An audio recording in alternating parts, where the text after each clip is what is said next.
नमस्कार दोस्तों, स्वागत है आप सभी का अपने YouTube चैनल पे। दोस्तों, आज हम बात करेंगे राष्ट्रपति शासन की। पिछले वीडियो में हमने राष्ट्रीय आपातकाल के बारे में पढ़ा था। तो दोस्तों, राष्ट्रपति शासन है उसका उल्लेख हमारे संविधान के अनुच्छेद नंबर 356 में किया गया है। राष्ट्रपति शासन है वो किस आधार पे लगाया जाता है? तो यहाँ आधार है वो दो हैं। नंबर 1, जब राज्य का संवैधानिक तंत्र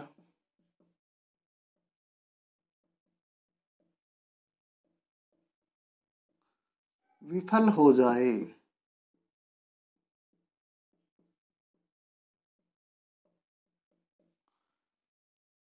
यानी राज्य सरकार है वह अपने दायित्व के निर्वाह में असफल हो जाए, उस स्थिति में राष्ट्रपति शासन लगाया जा सकता है। नंबर 2, जब राज्य सरकार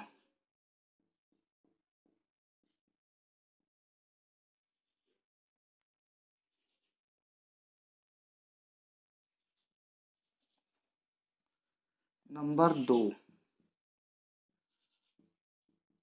जब राज्य सरकार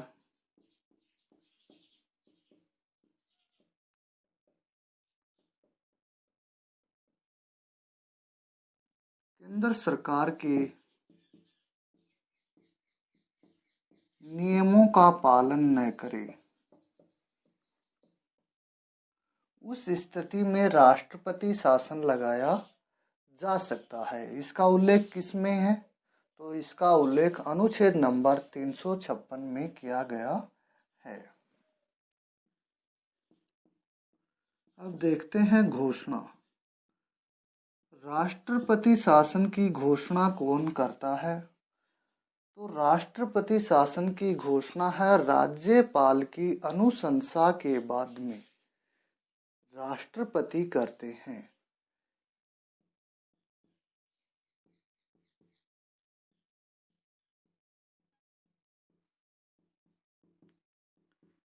राज्यपाल की अनुशंसा का तात्पर्य यहाँ राज्यपाल की सिफारिश से है और उसके बाद में इसे लगाता कौन है? तो राष्ट्रपति लगाते हैं।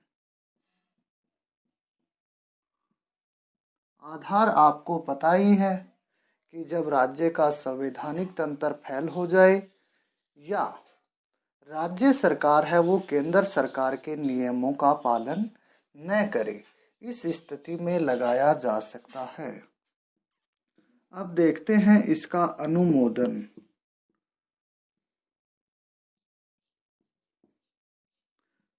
संसद के दोनों सदन हैं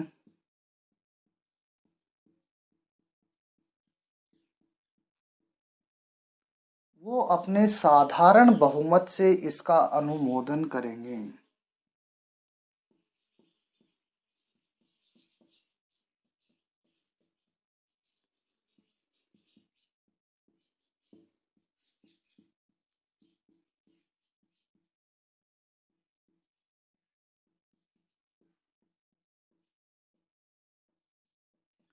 यानी संसद के दोनों सदन है, लोकसभा और राज्यसभा, वो अपने साधारण बहुमत के द्वारा इसका अनुमोदन करेंगे।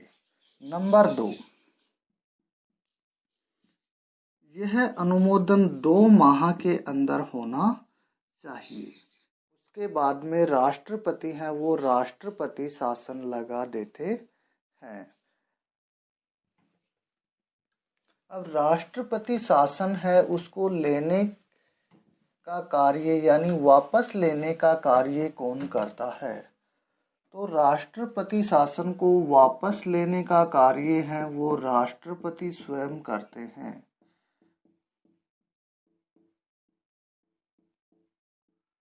यानी राष्ट्रपति इसकी घोषणा कर देते हैं कि भी राष्ट्रपति शासन है वो समाप्त हो गया है, तो उसके बाद में इसे समाप्त समझा जाता है।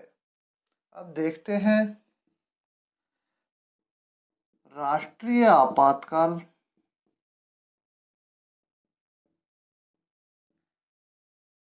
व राष्ट्रपति शासन में अंतर।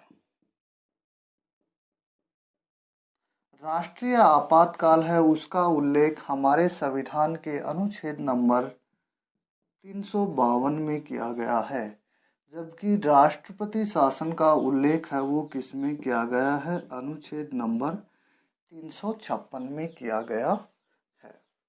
राष्ट्रीय आपातकाल है वो किस स्थिति में लगाया जाता है? तो ये 3 स्थितियों में लगाया जाता है। कब कब लगाया जाता है? युद्ध की स्थिति हो, बाह्य आक्रमण के समय, और नंबर 3 सशस्त्र विद्रोह के समय। और ये राष्ट्रपति शासन है ये कब लगाया जाता है? जब राज्य का संवैधानिक तंत्र विफल हो जाए।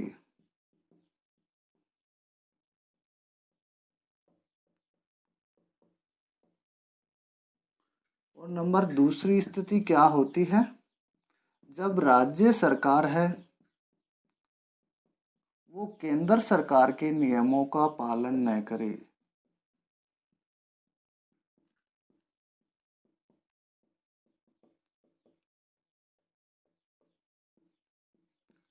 उस स्थिति में ये लगाया जाता है।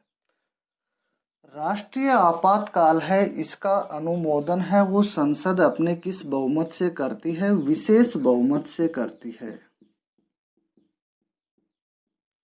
जबकि राष्ट्रपति शासन का अनुमोदन है वो किस बहुमत से करती है? साधारण बहुमत से करती है।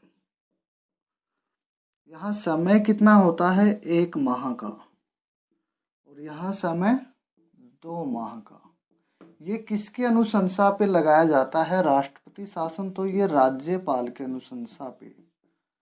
और जबकि ये राष्ट्रीय आपातकाल है ये किसके अनुशंसा पे लगाया जाता है? तो ये मंत्रिमंडल की लिखित सिफारिश पे।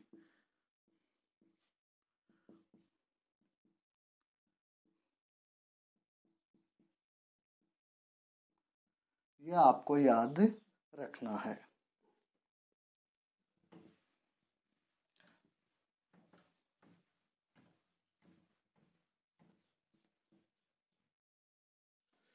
अब देखते हैं मूल अधिकारों पे।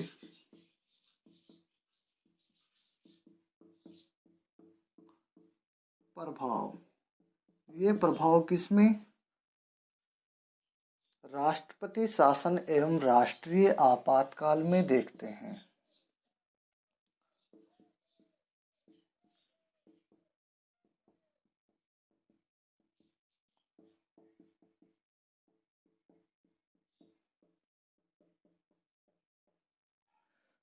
देखते हैं नंबर 1, अनुच्छेद नंबर 358 के तहत राष्ट्रीय आपातकाल में अनुच्छेद नंबर 19 में शामिल सभी स्वतंत्रताएं स्वतः समाप्त हो जाती हैं।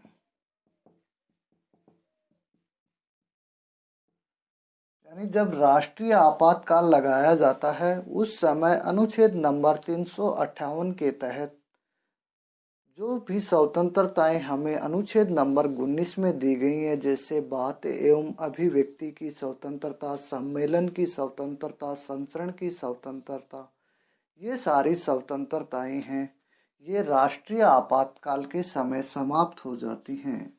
लेकिन राष्ट्रपति शासन के अंदर इन पर कोई प्रभाव नहीं पड़ता, अर्थात ये स्वतंत्रताएं हमें ज्यों की त्यों प्राप्त होती हैं। देखते हैं नंबर 2, अनुच्छेद नंबर 359 के तहत राष्ट्रीय आपातकाल में अनुच्छेद नंबर 20 एवं 21 को छोड़कर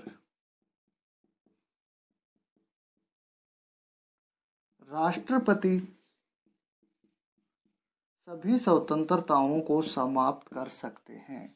अनुच्छेद नंबर 20 में क्या दिया गया है? तो अनुच्छेद नंबर 20 में अपराधियों के संबंध में संरक्षण का अधिकार दिया गया है। इसमें कहा गया है कि विधि का उल्लंघन करने पर ही दंड दिया जा सकता है, दोहरे दंड से मुक्ति रहेगी, यानी एक अपराध के लिए केवल एक बार ही सजा होगी। अभियुक्त को स्वयं के विरुद्ध गवाही देने के लिए नहीं उकसाया जा सकता। एवं अनुच्छेद नंबर 21 में प्राण एवं दैहिक स्वतंत्रता का उल्लेख किया गया है, जिसमें शुद्ध पर्यावरण का अधिकार, शिक्षा प्राप्त करने का अधिकार, विदेश जाने का अधिकार आदि अधिकार दिए गए हैं। उन अधिकारों को छोड़कर शेष सभी अधिकार निलंबित हो सकते हैं, जबकि राष्ट्रपति शासन में ये निलंबित नहीं होते। अर्थात ये अधिकार हमें ज्यों के त्यों प्राप्त होते हैं, इन पे राष्ट्रपति शासन का कोई प्रभाव नहीं पड़ता है। अब देखते हैं आगे राष्ट्रपति शासन के बारे में विशेष तथ्य। तो सबसे पहले हमारे देश में राष्ट्रपति शासन है वो कहाँ लगाया गया? तो सबसे पहले राष्ट्रपति शासन है वो 1951 के अंदर पंजाब में लगाया गया।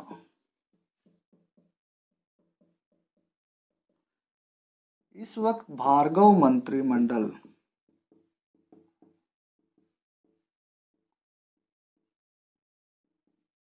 ने इस्तीफा दे दिया था, सबसे पहले उस वक्त लगा था ये। नंबर 2, सबसे पहले राष्ट्रपति शासन है वो केरल में लगा 1959 में। यहाँ का संवैधानिक तंत्र है वो विफल हो गया।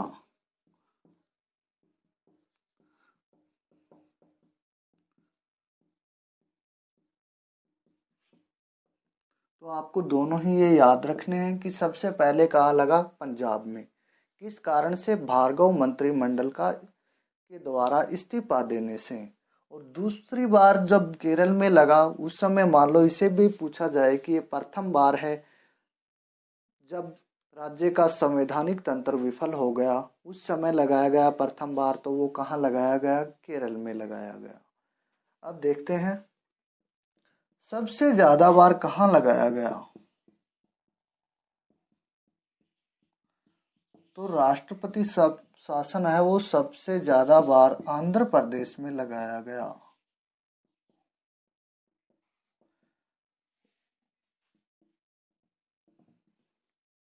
और वर्तमान समय तक ऐसे कौन से राज्य हैं जहां राष्ट्रपति शासन है वो एक बार भी नहीं लगाया गया? तो ऐसे हमारे 2 राज्य हैं। कौन कौन से? छत्तीसगढ़ और तेलंगाना। ये 2 ऐसे राज्य हैं जहां राष्ट्रपति शासन है वो एक बार भी नहीं लगाया गया। तो यह आपको याद रखना है। तो दोस्तों, राष्ट्रपति शासन का ये टॉपिक आपको कैसा लगा? कमेंट बॉक्स में कमेंट करके ज़रूर बताएं एवं चैनल को शेयर और सब्सक्राइब करना ना भूलें।